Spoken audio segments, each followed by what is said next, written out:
जय जगन्नाथ सांग मैंने आपण मैंने घरे के देसी घी बन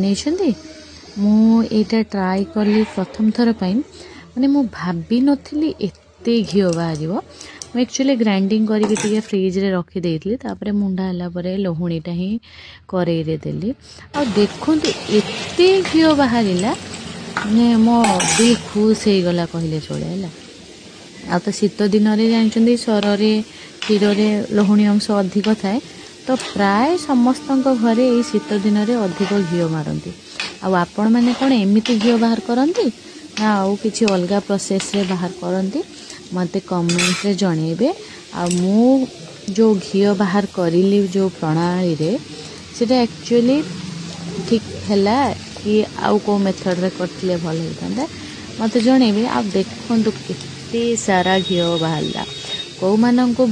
भात रे गुआ घी पकई खाया को भल लगे कमेंट करिवे मो वीडियो भल लगिले लाइक शेयर आ फॉलो करिवे देखंतु केते सारा घी बाहरी माने बहुत खुशी हो गला मो मन जब फर्स्ट टाइम ट्राई कली से भी पुणी सक्सेस हेली रहिली जय जगन्नाथ।